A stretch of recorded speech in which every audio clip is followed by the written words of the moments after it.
태양은 가장 오래된 신성의 상징 중 하나입니다. 수천 년 동안 사람들은 이 별을 정신적 우주의 중심으로 여겨왔습니다. 태양은 우리에게 생명을 주고 우리의 죽음을 상기시키며 재생의 가능성을 엿볼 수 있게 해줍니다. 고고학적 기록에는 고대 태양 숭배에 대한 흥미로운 단서를 제공하는 수수께끼 같은 물건들이 가득합니다. 지금부터 고대 문명에 남아있는 태양 숭배와 관련된 10가지 증거에 대해 알아보겠습니다. 기원전 3340년 11월 30일, 아일랜드의 태양 숭배자들은 개기일식의 모습을 최초로 조각했습니다. 3개의 거석에 새겨진 이 조각은 미스 카운티의 케언 엘 유적지에 있습니다. 연구원들은 동지와 춘분 사이의 중간 지점인 11월 1일과 2월 2일에 태양이 기념비 안에 있는 특별한 방을 비추는 것을 발견했습니다. 이 조각을 한 석공들은 켈트족 이전의 태양 숭배자들이었으며 이후 에메랄드 섬에 도착한 모든 사람들은 어떤 형태로든 태양 숭배를 계속했습니다. 브리기트는 아일랜드 신화에 등장하는 켈트족의 빛의 신이었습니다. 밝은 자로 알려진 이 태양의 여신은 나중에 기독교 성인들의 판테온에 흡수되었습니다. 전문가들은 이 돌의 기원을 특정 날짜까지 추적할 수 있었습니다. 그들이 분석한 92개의 일식 중 기원전 3340년에 일어난 일식만이 돌의 위치와 일치했습니다. 이전에 알려진 가장 오래된 기록으로는 중국 천문학자들이 기원전 2800년에 개기일식 조각을 만들었던 것으로 알려져 있습니다. 고고학자들은 티카레 마야 유적지에서 태양 숭배와 관련된 인신공양의 증거를 발견했습니다. 연구원들은 고대 마야인들이 해와 달로 다시 태어나기 위해 자신을 불태운 쌍둥이 신화를 재현하기 위해 남자와 소년을 살해하고 불태웠다고 믿습니다. 이 전설은 메소아메리카 전역에 널리 퍼져 있습니다. 그러나 이번 발견 이전까지 이 신화와 관련된 인신공양에 대한 구체적인 증거는 발견되지 않았었습니다. 한티칼의 매장 유적지에는 10세에서 14세 사이의 소년과 35세에서 40세 사이의 남성의 시신이 들어 있었습니다. 구덩이 바닥에서 발견된 이들은 제물로 바쳐진 후 불태워진 것으로 보입니다. 흑요석 칼날과 갈비뼈 손상의 흔적은 희생자들이 불에 타기 전에 살해되었음을 시사합니다.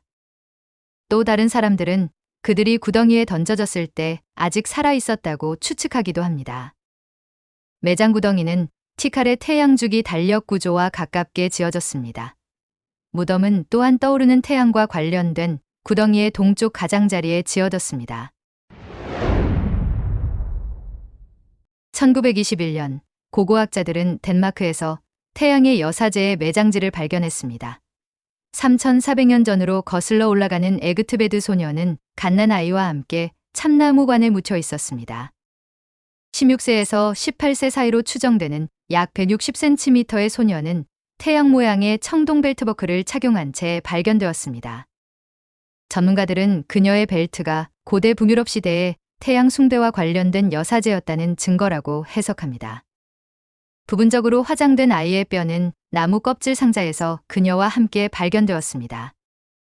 에그트베드 소녀의 치아에 대한 동위원소 분석 결과 그녀는 남쪽으로 약 800km 떨어진 검은 숲에서 태어나고 자랐을 가능성이 높다는 사실이 밝혀졌습니다.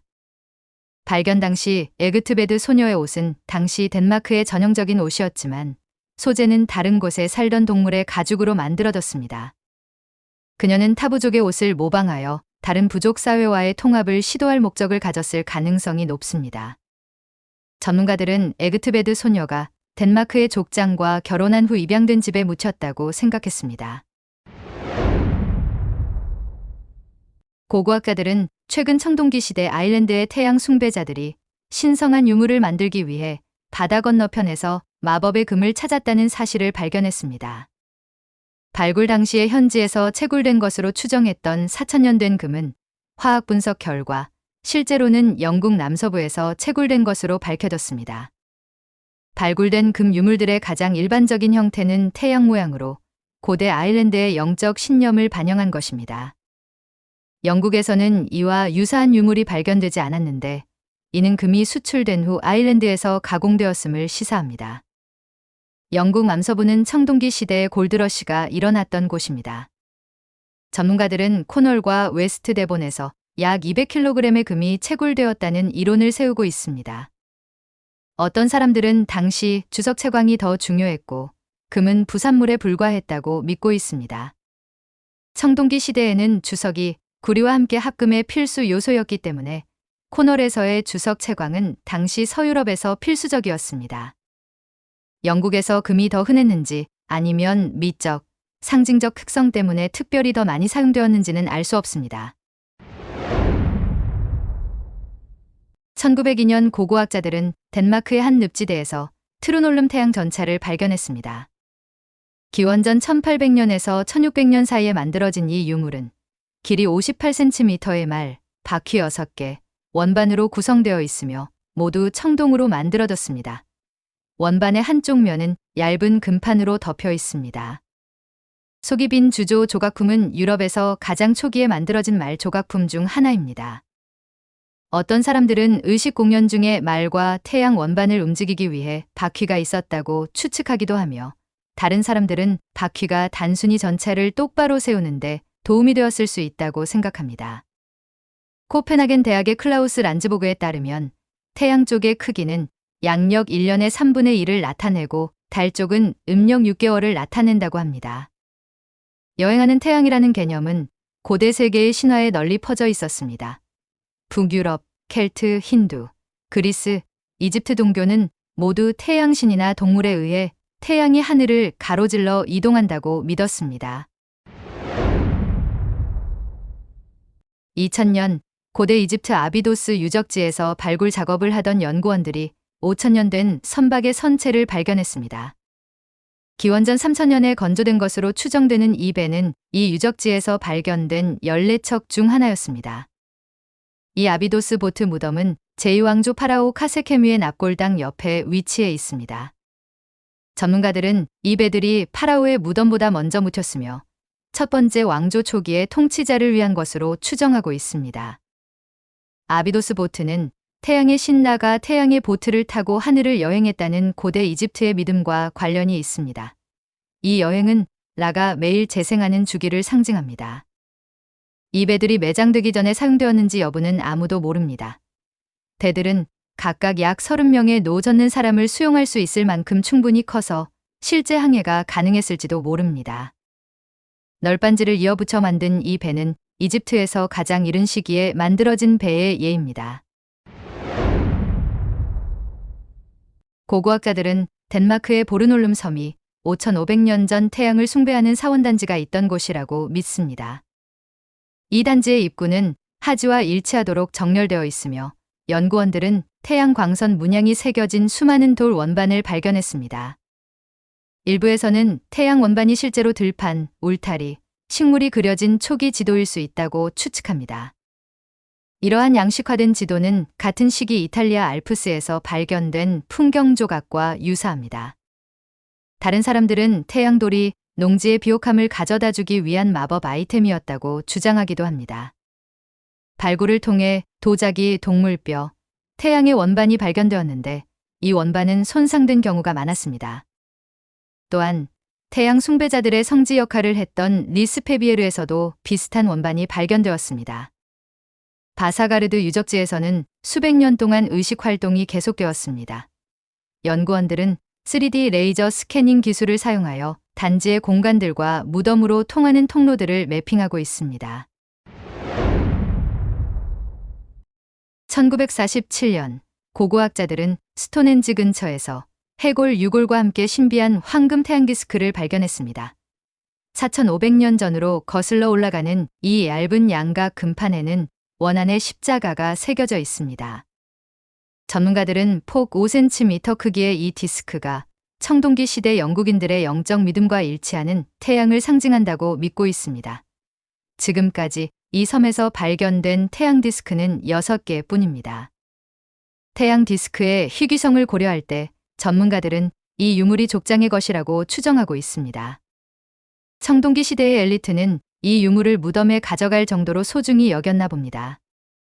몽크턴 팔리에 고분에서 이 황금 디스크 외에 도자기와 부싯돌, 화살촉도 발견되었습니다. 이 디스크는 스톤헨지의 중앙고리가 세워진 시기로 거슬러 올라갑니다. 반짝이는 황금 디스크는 고대 태양 숭배자들에게 단순한 장식 이상의 의미가 있었을 것입니다. 두 개의 작은 구멍은 태양 디스크가 부적과 신분의 상징으로 착용되었음을 시사합니다. 2002년 독일의 고고학 학생들은 고색의 한 대학 근처에서 발굴 실습을 하던 중 세계에서 가장 오래된 태양 관측소를 발견했습니다. 발굴 작업을 통해 7,000년 된 핸즈가 발견되었는데 두 개의 문이 태양의 하지점에 맞춰 정렬되어 있었습니다. 고색 서클의 지름은 70m이며 원형의 나무 벽이 좁은 도랑을 둘러싸고 있습니다. 고고학자들은 이 울타리의 존재에 대해 알고 있었지만 그 기능을 알 수 없었습니다. 독일 스톤헨지라는 이름이 붙은 이 지역은 관광객들의 발길이 끊이지 않는 곳이 되었습니다. 고색 서클을 건설한 사람들은 기원전 4600년경 200년 동안 중부 유럽을 지배했던 스트로크 장식 도자기 문화에 속해 있었습니다. 독일, 오스트리아, 체코 전역에서 비슷한 목재헨지가 발견되었습니다. 오래전에 사라진 이 사람들의 영적 믿음은 여전히 미스테리로 남아 있습니다. 하지만 최근 발견한 바에 따르면 천체와 별자리, 특히 태양을 숭배했다는 사실이 밝혀졌습니다. 이 기념비적인 건축물은 이집트인들이 피라미드를 짓기 수천 년 전으로 거슬러 올라갑니다. 2006년 고고학자들은 카이로의 야외 시장 아래에서 고대 태양 신전을 발견했습니다. 이 신전은 한때 고대 이집트 태양 숭배의 중심지였던 헬리오폴리스의 일부였습니다. 비문을 통해 신전의 설립자가 람세스 2세였음을 알 수 있었습니다. 이집트의 태양신 라의 대제사장인 표범 가죽을 입은 19왕조의 통치자를 묘사한 좌상입니다. 양식적으로 이 조각상은 12왕조의 것과 비슷합니다. 일부에서는 장인들이 오래된 조각상을 람세스 2세와 비슷하게 개조했을 것이라는 가설도 있습니다. 전문가들은 이집트의 태양 숭배가 기원전 2700년에서 2200년 사이의 고대 왕국에서 시작되었다고 믿고 있습니다. 람세스 2세는 히타이트와 시리아를 상대로 한 군사작전과 기념비적인 건축 프로젝트로 유명했습니다. 그는 기원전 1279년에서 1213년에 이르는 재위기간 동안 자신을 기리기 위해 신전과 동상을 세웠습니다. 헬리오폴리스의 라 신전은 지금까지 발견된 람세스 2세가 축조한 신전 중 가장 큰 신전입니다. 지금까지 시청해주셔서 감사합니다. 구독과 좋아요, 알람 설정은 영상을 제작하는 데 큰 힘이 됩니다.